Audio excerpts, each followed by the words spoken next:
شاني. أنا القرآن رباني وعلى في الورى شاني.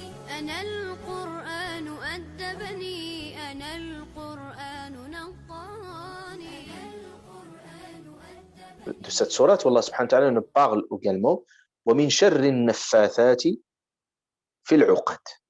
وَمِن شَرِّ, il va nous parler d'un autre mal, mais cette fois-ci de النفاثات. On va expliquer ce que ça veut dire un نفاثات في العقد. النفاثات, c'est النفث qu'on dit. النفث, c'est sous-souffle qu'on fait. C'est un nefth. Même la langue arabe, il a plusieurs, sa richesse fait que qu'il différencie entre nefth et nefr, quand vous soufflez plus fort, et le crachat, qui est autre chose, c'est très différent. En langue française, on n'a pas des termes qui sont très appropriés pour expliquer qu'est-ce que ça veut dire un nefth. Mais nefth, tout simplement, c'est quand il y a sous mouvement également de l'air, mais de l'air un peu plus léger, avec c'est pas un crachat, donc c'est un nefth. C'est ça un nefth. Neffathat. Donc le Coran aussi qualifie un neffathat ici la sorcellerie, fil uqad, parce qu'ils font, c'est l'un de leurs rituels, comme nous allons voir, c'est un nefth. Et d'ailleurs, on a un contre-rituel qu'on va trouver, Inch'Allah, dans la tradition musulmane quand on va lire Surat al-Falaq, et on va le lire également, et on va faire ce nefth, et on va essuyer avec une main sur tout notre corps. Ça, c'est une forme aussi de nefth. Et puis, il parle spécifiquement de ces sorcières. Naffathat fil uqad, il parlait de l'uqad. L'uqad, c'est les nœuds. Et on va voir aussi parmi les rituels également de la sorcellerie, c'est bien entendu les nœuds. Et ça reste dans toutes les cultures, dans toutes les philosophies. Ici, Allah subhanahu wa ta'ala parle de naffathat. En fait, quand il faut un nafth, souvent, il y a l'usage des mots. Parce qu'on va voir la sorcellerie à des sorcelleries purement verbales et avec un rituel bien connu.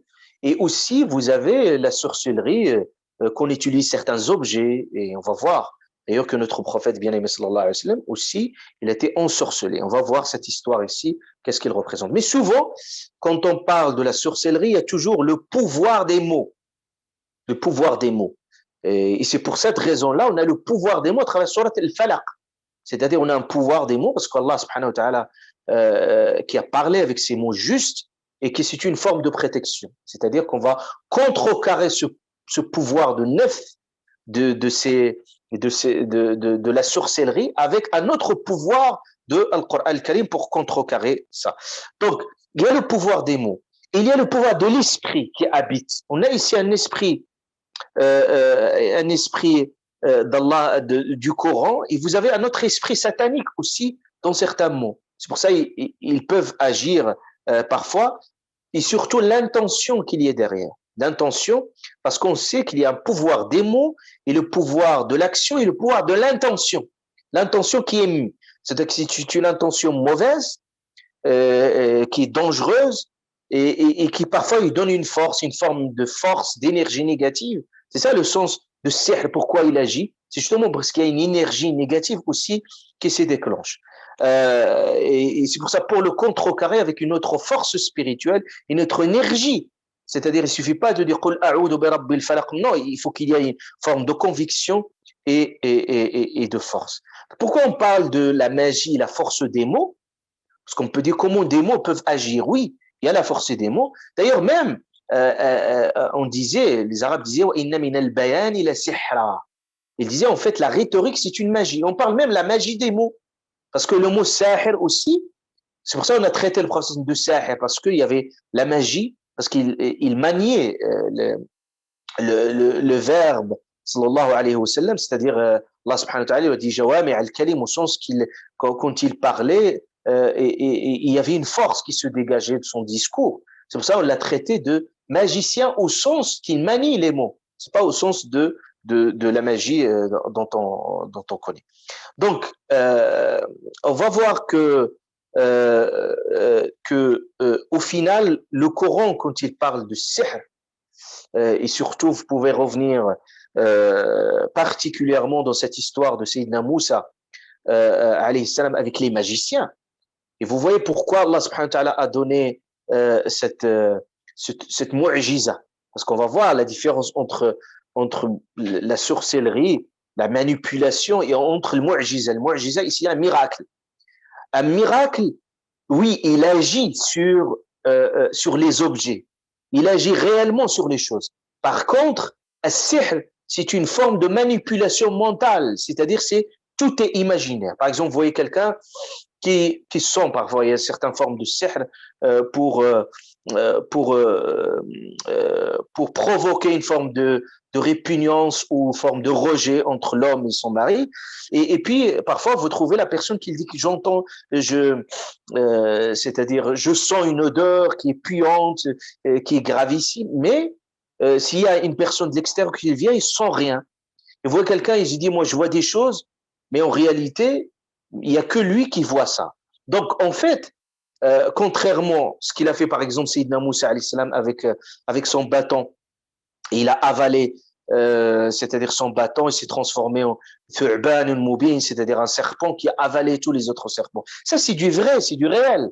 C'est-à-dire, c'est quelque chose vraiment qui a agi réellement. Mais par contre, ce qu'ils faisaient, les magiciens, c'était juste une forme de manipulation. C'est pour ça Allah subhanahu wa ta'ala a parlé dans le Coran al-Karim, il a dit يُخَيَّلُ إِلَيْهِ مِنْ سِحْرِهِمْ أَنَّهَا تَسْعَى. C'est-à-dire, c'est yukhayal, c'est-à-dire c'est une forme d'imagination, donc c'est une forme de manipulation mentale, a fait que ces gens-là, les gens, quand ils voyaient des choses, ils imaginaient. Vous voyez par exemple les jeux des magiciens parfois, on est parfois obnubilé, on est parfois pris en otage, et parce qu'on est capté mentalement par un certain nombre d'astuces qui sont utilisées, et on trompe. C'est une forme de tromperie. C'est-à-dire, on trompe notre œil, on trompe notre esprit. C'est pour cette raison, bien entendu, as-sihr dans ce sens-là, c'est une forme de manipulation mentale. La pratique, bien entendu, de ce sorcellerie, vous trouvez qui est très différente. Il y a des anthropologues qui étudient très finement cette pratique, comment l'usage de la sorcellerie en fonction des cultures. Il y a des points de ressemblance, comme par exemple cette question de nœuds, cette question de certains rituels. Vous trouvez qu'ils sont très différents, mais souvent, par exemple, vous trouvez des rituels qui sont sataniques, parfois des offrandes pour Shaitan, des sacrifices d'animaux, et tous, ils sont destinés à Shaitan, au démon. Et vous trouvez, bien entendu, ils sont au service de Shaitan dans tout ce qu'il veut. Et puis, parfois, vous trouvez que soit ils utilisent des rituels, comme j'ai dit, oraux, soit des rituels qui sont manuels, soit les deux à la fois. Les rituels manuels, vous trouvez parfois, ils mélangent parfois des objets qui symbolisent des choses dans leur univers. Parfois, ils mélangent des éléments minéraux, végétaux, animaux. Vous trouvez par exemple, surtout certains animaux, parfois la tortue, le caméléon, le lézard, l'œil de la huppe, etc. Donc vous trouvez, c'est un univers satanique. Les hirondelles, les cornes par exemple de la chèvre, j'en sais également aussi ils utilisent des fruits qui sont mélangés, la pomme, l'orange, le citron, ils sont symbolisés par ça. Et ils utilisent, comme je dis, les objets qui sont en contact avec la personne, les ongles, les cheveux, les peaux mortes, l'urine, même de la personne. Tout cela, c'est des objets qu'ils utilisent justement pour arriver à la personne. Et l'intention qui est mise, toujours de nuire. C'est pour ça que Allah Ta'ala parle min sharri, shar, c'est-à-dire ce mal, l'intention de nuire ou d'obtenir quelque chose. Et parfois des gens qui le font pour les mauvaises choses aussi, parfois les bonnes choses. C'est pour ça, islamiquement, on ne peut pas combattre as-sihr par un autre sihr. C'est-à-dire, c'est impensable. Également, on voit que parfois, selon la demande, parfois ils peuvent utiliser des choses, par exemple la tête d'un corbeau, par exemple, il faut lui enlever, par exemple, la cervelle et la mettre sur la terre avec et l'utiliser il l'utiliser d'une certaine façon et aussi à certains moments précis. Et parfois utiliser sa main gauche. Et quand on voit tous ces symboles, ça symbolise Ash-Shaytan en soi. Parce qu'on sait que, par exemple, que le prophète sallallahu ne parle que Shaytan, il mange avec sa main gauche. Et eux, ils utilisaient comme un rituel la main gauche qu'on utilise souvent. Par exemple, ils choisissent un moment bien précis, par exemple le coucher et le lever du soleil. Pourquoi? Et on sait que même islamiquement, que le prophète nous dit, il nous est interdit, par exemple, de prier durant ces moments-là, parce que le prophète nous dit que Shams tatlu'u, il se lève à la corne de Shaitan et il se couche sur la corne de Shaitan. Donc pourquoi ces moments-là précis? C'est justement parce qu'il y a une adoration de Shaitan. Donc tout cela, les peaux mortes, les cheveux, les morceaux de vêtements, etc. On utilise tout cela, bien entendu, pour justement dans l'intention de nuire à des personnes.